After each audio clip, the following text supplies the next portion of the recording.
Hi, everyone. My name is Kimberly Sanders, and I'm the Operations Business Information Security Officer for Amtrak. Today, we will walk through how I, as a Business Information Security Officer, or BISO for short, promotes, amplifies, and translates cybersecurity zero trust initiatives to business stakeholders of physical embedded control systems. I have split today's content into 6 primary buckets, from starting with an overview of the core responsibilities that are aligned to the BISO, and then we will level set with the zero trust maturity model before moving on to 15 examples of how a BISO would aid in improving the zero trust maturity of their business unit.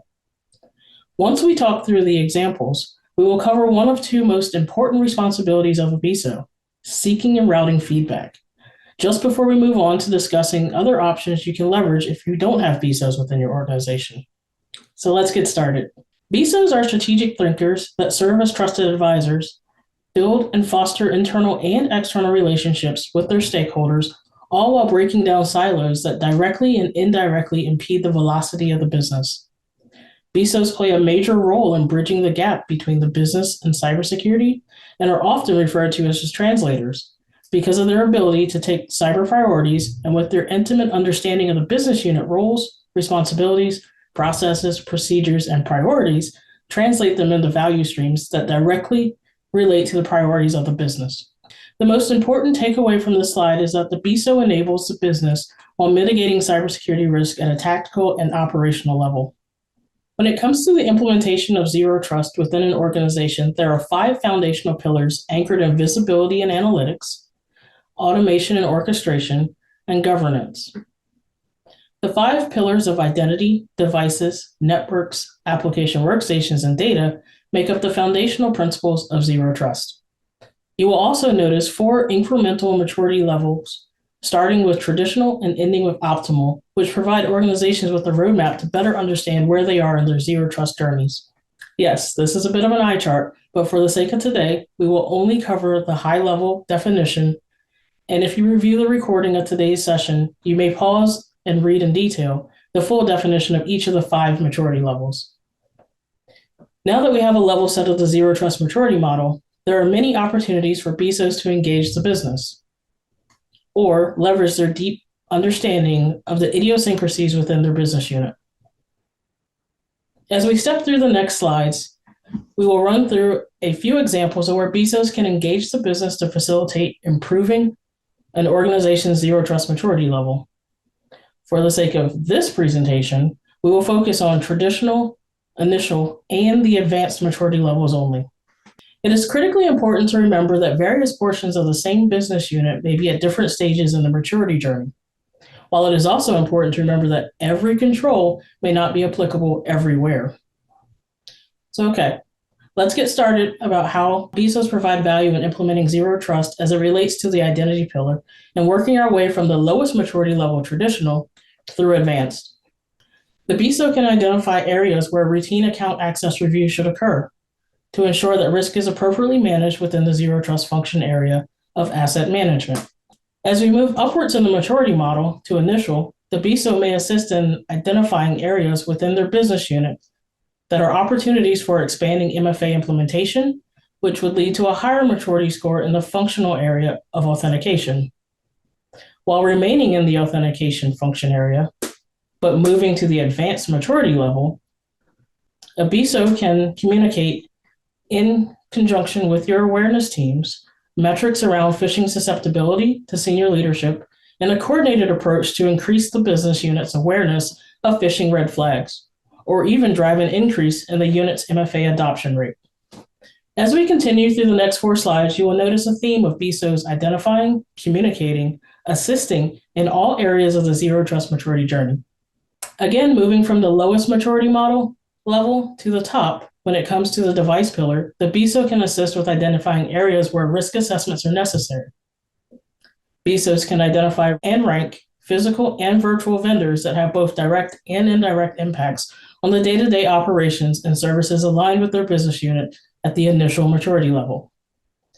And finally, as we move to the advanced level, the BISO can provide business knowledge support in the creation of zero trust enforcement policies. Having the BISO assist at the early stages of creating enforcement policies helps reduce the amount of surprises and friction observed once enforcement goes into place. Keeping with our same method for working through the network pillar slide, at the traditional level, the BISO can assist architecture teams in developing in-depth understanding of the as-built network and can bring key resources to the table to better identify business process flows. This will help decide which zero trust architectural approach would be best in specific areas of the business to prevent operational impacts. With zero trust networks needing to be resilient at the initial maturity level, the BISO can assist with providing business unit awareness of processes, procedures, and workloads to aid in defining criticality and recovery objectives. And finally, at the advanced level, the BISO can assist with developing risk-aware application profiles and software-defined perimeters. When it comes to applications and workstations, the BISO can help with identifying opportunities that exist within the business unit that are not leveraging basic deployment mechanisms.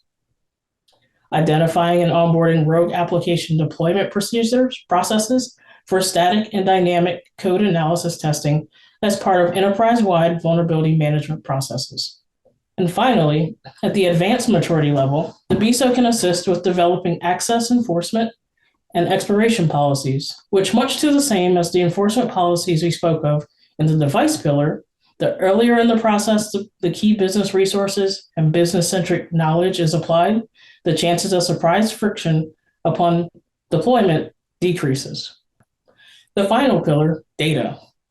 BISOs can work with stakeholders in their business unit to learn and develop requirements for data categorization if this is not already established at an organization-wide level, while leveraging their ability to communicate with senior leadership the desires and value propositions for deploying elements of least privilege at the initial maturity level.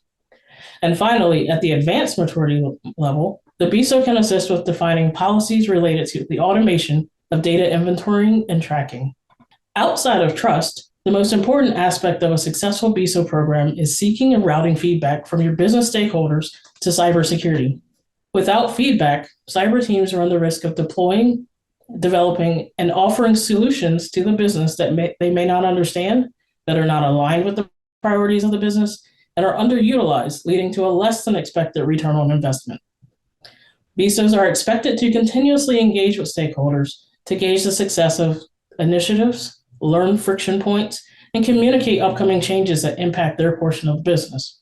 Zero trust initiatives are massive, and it requires strong partnerships with the business for a truly successful, mature implementation.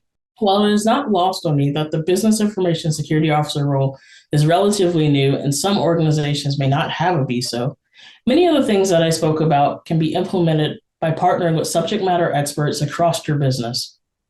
Leveraging your organizational change management team or your training, development, and awareness team to share customer-centric outcomes that are mapped across business objectives with the sole aspiration of improving the adoption and support of your team's zero trust initiatives.